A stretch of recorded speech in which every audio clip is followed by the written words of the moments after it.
But I think that's probably one of the best financial principles in the Word of God for saving and investing.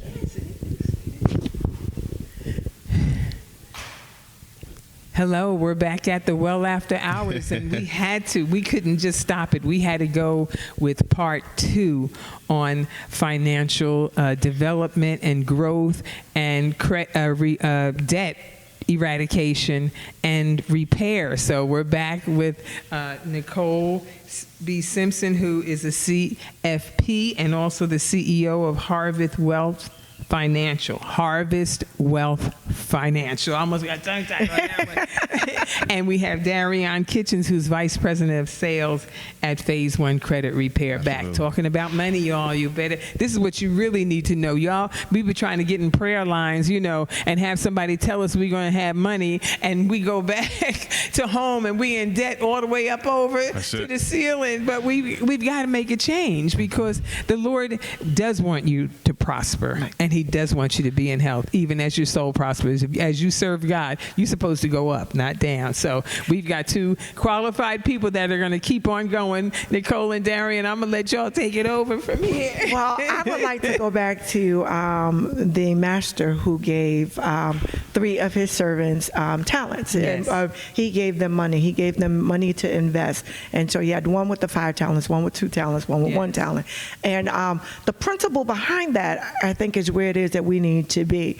One of my favorite books of all times, besides my own, is The Richest Man in Babylon, because it talks about wise and sage investments as well. And so when the master gave the servants the money, what they did was they invested it, and they doubled their resources as a result, so that when the master came back, the one with the 5 talents then had 10, the one with the 2 talents then had 4, and then they both had 100% return on their money. The one that buried it in the sand, or buried it in the dirt, did nothing with his resources, and and the master was offended because he did not operate wisely. Here's the thing that we need to understand: inflation is going to happen no matter what. Absolutely. Meaning, when you buy bread, when you buy milk, when you put gas in your car in 2019, it is going to cost a certain dollar amount. When you try to buy those same items in 2021, the same bread, the same gas that you put in your car, the same milk that you're looking to buy, it's going to cost more. Absolutely. That practical aspect means you need to do something. So if you're not saving and investing and allowing those wise investment choices to keep up at least with the pace of inflation, you're going to find yourself falling further and further and further into poverty. I think it's essential for us to recognize how important savings and investments are. Absolutely. For your very standard of living that you're trying to establish. And when you don't, that's where you become more and more frustrated, because you're living lower and lower beneath the means that you've been able to establish. And who wants to do that when you're 75, 80 years old? But if you've not been wise when you were younger, then you're going to have a problem. Yeah, I think it's a good thing that you said that, because one of my mentors, years ago said, he knew who I was, spending and stuff like that, and he had told me one time, he said, Darion, I want you to put $100 underneath your bed or in your closet or whatever, and come back to see if it's multiplied. Nothing happened. Exactly. And that's just the truth. We have to get into a situation to where we're investing in ourselves, and the biggest thing is making our money work for additional, more growth. So I definitely 100% agree with that. We have to invest. We have to, we just have to build. We just have to grow. And you said it, earlier with assets. That's a big thing. So I'm gonna tell you what I did with both of my children. I have a son that is 29 years old. Lord have mercy. And then I have a daughter that is 24 years old. And when each one of them received their jobs, before they would even get comfortable with a paycheck coming in, I signed them both up for their 401ks. Mm-hmm. And so my daughter works at actually decent company. When she was a part-time, they allowed her to do it. I snatched 8% of her check before I said, because you don't need any money. Mm-hmm. You live with me. So we and so, when parents know, mm-hmm. then they're able to guide their children. But if they don't know, and that's the thing that we're having a challenge with generationally speaking now, parents are not having conversations with their children, and so nobody is learning about the proper usage of money.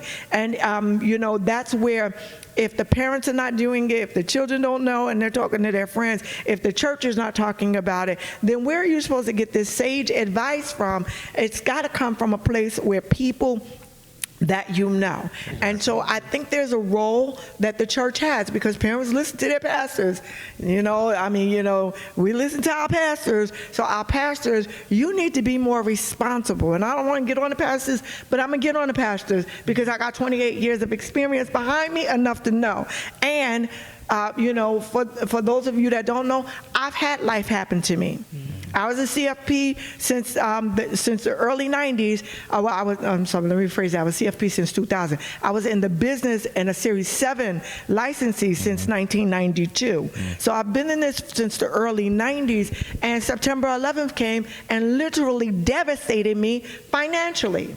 I worked on the 73rd floor of 2 World Trade Center, and I was in the building on that day. So I know what it feels like to accumulate and then lose. Exactly. But there's a principle that will still allow you to recover that you need to understand. And because of my faith in God, I did not lose anything, and that was the benefit of me paying tithes. See, this is why when we deal with the church, we have to understand tithing has its place, but financial stewardship and integrity has its place as well. And they cannot be separated or compartmentalized. If when I was going through the valley of the shadow of death financially, if I had not been a good steward all the years beforehand, I would have had a further level of devastation. But I still got my house, still had my car, and the Lord still blessed me because I had some financial integrity and good principles that I was able to apply. Yeah, I mean, it has to generational education has to come from somewhere. If you bring in a child, while you're, in a very bad economic state, you don't have the knowledge to really help that child gain or to put that child in a position. It's very hard, and I think that it has to be a situation, to where as a community and to where as leaders, we have to kind of, give that information out there. And I always say this, and I'm not trying to knock the educational system, but they have parenthood planning.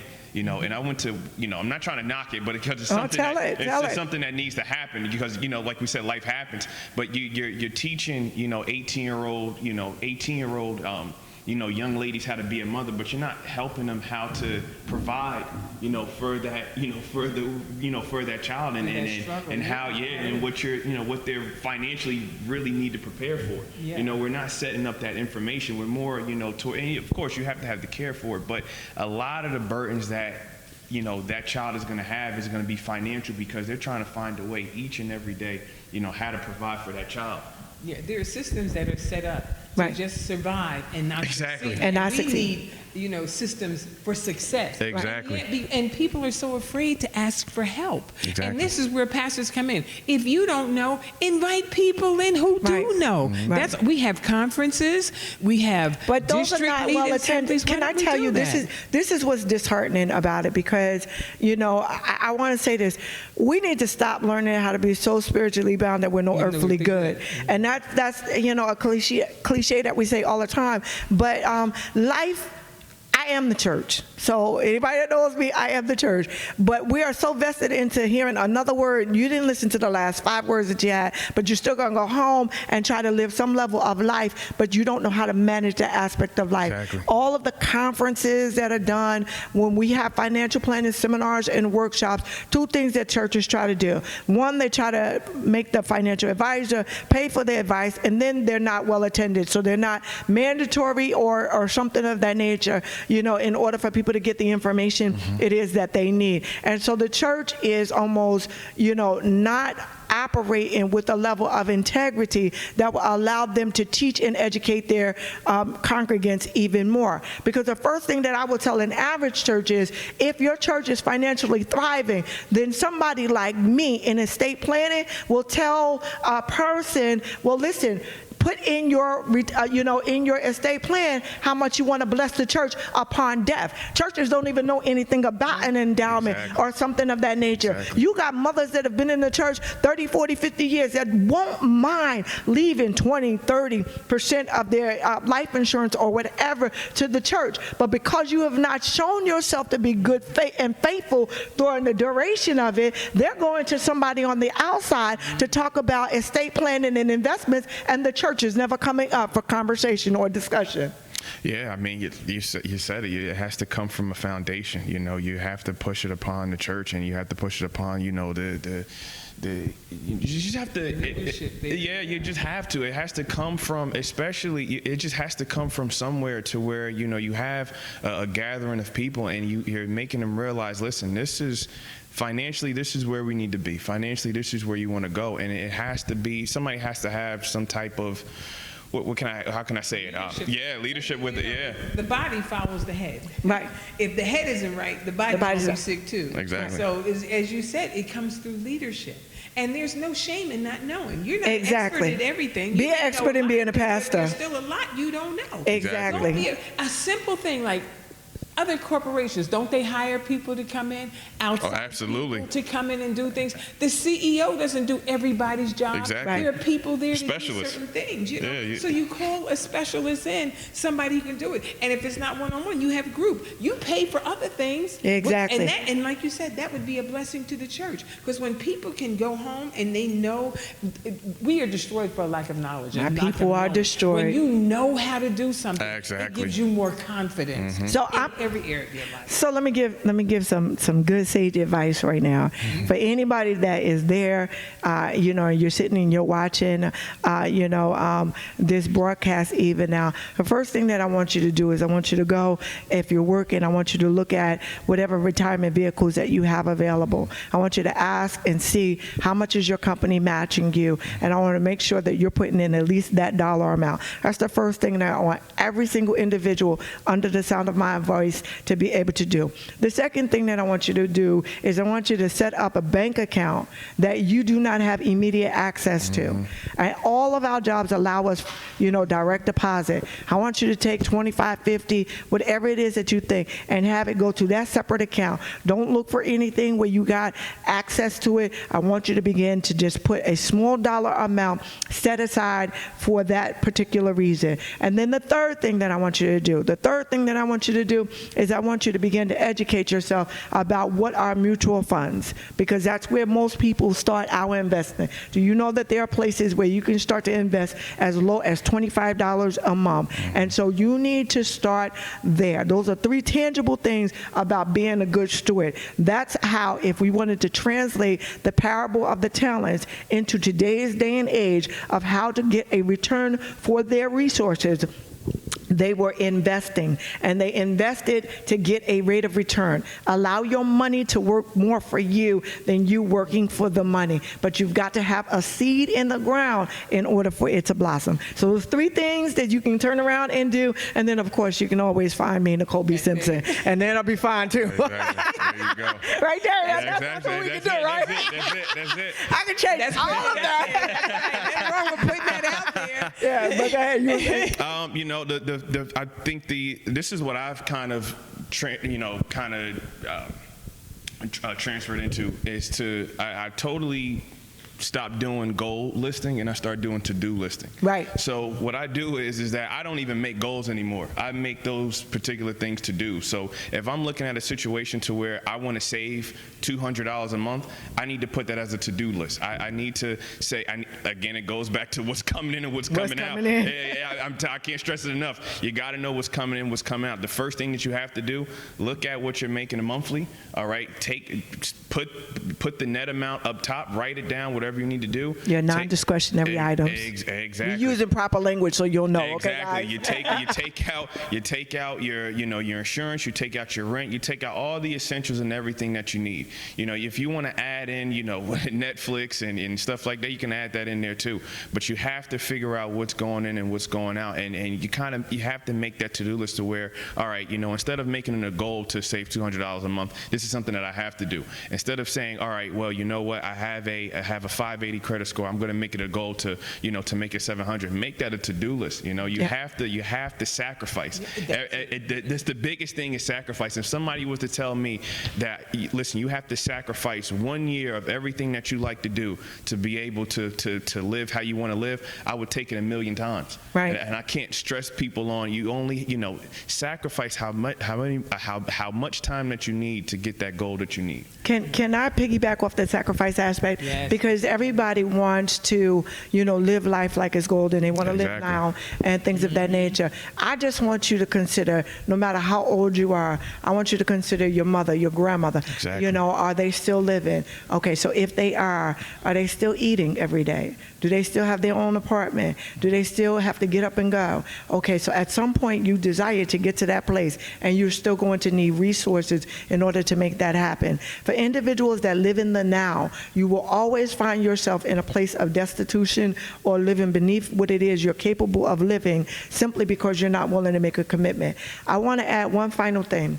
I am about to be a doctor. It is the end of 2019. I started this decade with no bachelor's, no master's, and no doctorate. And so in a 10-year period of time, my life had the opportunity to transform because of financial principles and work toward objectives that would allow me to be financially free. You think you're going to get there today, but that's not how that works. When you do have a plan in place and you work out that plan, yes, it may seem like it's far off, but Evangelist, I'm about to graduate as a doctor. Absolutely. I came into the decade without even having a bachelor's degree. So I need you to understand that the hard work and perseverance and the willingness to do a thing, it works over time. And that's the labor that we have to put in, not only in our finances, because see, with those things,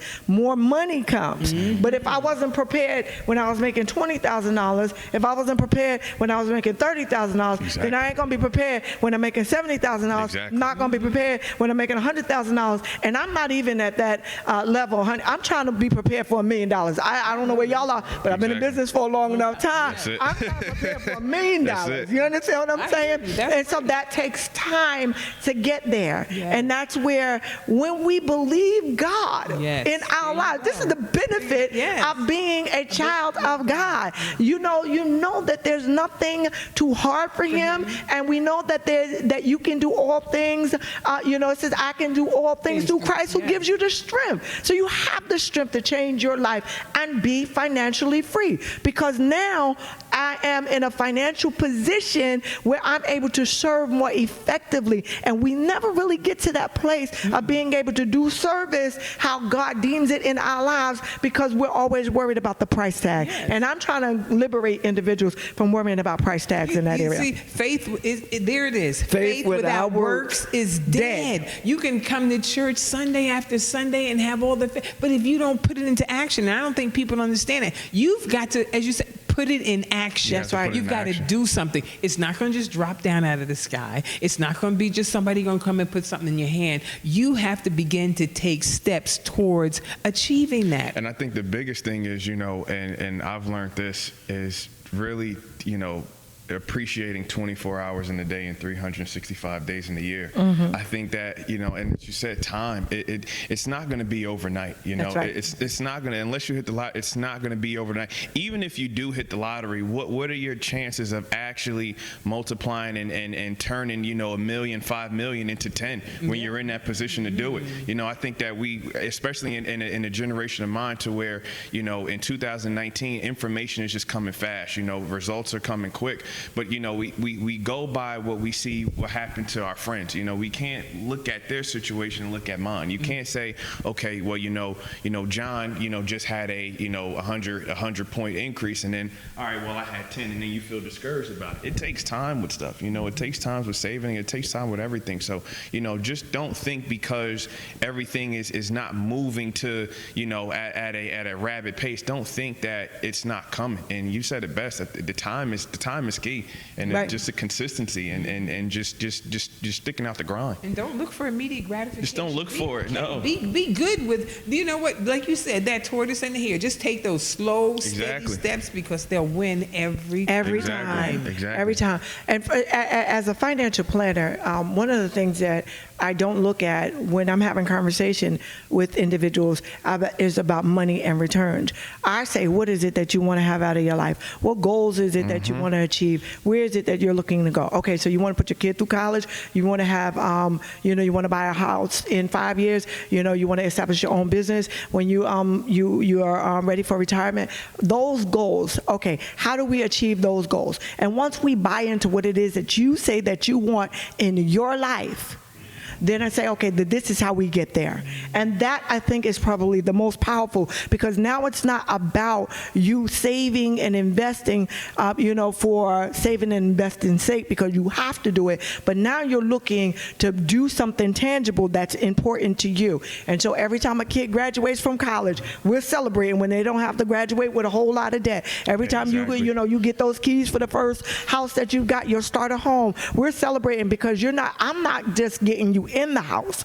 I know that you can maintain and sustain Yes. being in the house for the entire duration of you being there. And so those things are critical, because it takes on a different look, and then we're protecting individuals. And one thing is, and I know we got to go, one of the things that we have to talk about is the protection aspect of it. Now, that's what the Bible says, that you ought to leave an inheritance to your children's children. The simplest way to do that is by life insurance. When you die, they get money. That's how that works. If you really can't do it in life, if you don't pay no other bill, pay for a life insurance policy. The church should not have to put a GoFundMe or collect money in order to bury you, especially as a pastor. You should have key man life insurance. If you don't know nothing about that, you ought to come see somebody in order to make that happen. But that's how you leave an inheritance to your children's children. Yes. Life insurance. Yes. It's that simple, but it's all about comprehensive planning. And they should have a conversation with them about the life insurance, so that, because that's a once-in-a-lifetime almost opportunity that you Exactly. get when your parents have thought enough about you, or a loved one has thought about you, to leave you an inheritance. Yep. You ought to sit down and think about how you can use that wisely. Because the fool and his money will soon part. Soon part. Listen, it happens. Yeah, and I mean, just to go back on, what you were just saying, I kind of pride myself on, we're growing up in my community. I kind of prided myself on, I knew a lot of older gentlemen that had everything, that had cars, that had money, and now if I go see them now, they have none of the things that they have. They have none of the things that they have because they lived in a moment. They didn't live 10 years, 20 years down the line. And I vowed to myself that I didn't want to be that particular person. I didn't want to be that particular person to where I have a Benz at this age, but then if you look at me at a certain point, I can't maintain anything. I have nothing to show for anything. So that's a thing of not living in a particular moment, and not living in a trying to look at it in a glamorous perspective. But if you have kids, just give them something. It's a crucial thing. And that, Darren's not. You're not even 30 yet. Yeah. I was getting ready to say something about his age. You're so young, and it's a blessing to have learned these things early in on, life, so that you can prepare, like you said, starting now. And it's how you want to live. Yeah. I said that I'd rather sacrifice at 25. I said I'd rather sacrifice 5 years of my life, so that way when I hit 30, I kind of know where you're going. I kind of know where I'm going, and I don't have to look back from there. So let me say this to you and to everyone. If you do today what others won't do, you'll be able to do tomorrow what others can't do. Exactly. And that, I think, is exactly. an essential That's it. aspect. My pastor used to say that all the time. That's it. It's the building phase, now, and that's how you have the ability to live off of dividends. There you And go. so I encourage you to keep pressing and keep doing what it is that you're doing. Absolutely. And ensure, like I said in the first one, if you and your friends are not talking I was about just about money, to say something about that too. then you need new friends. Yeah, I'm telling you, you have to have a circle that wants the same ambitions that you have. Exactly. You have to have the circle that wants the same. And if ambitions you're that the you have. smartest person in your circle, you need to need find to your upgrade. first circle. Exactly. You need to upgrade it for Exactly. sure. So, wow, thank you on that. Yes. You've seen part 1, and here's part 2. Listen, you better keep this one. You better tape this one and make sure you keep it, because this was valuable encouragement and information and motivation. If you don't do something after this, we're just going to keep praying for you. Absolutely.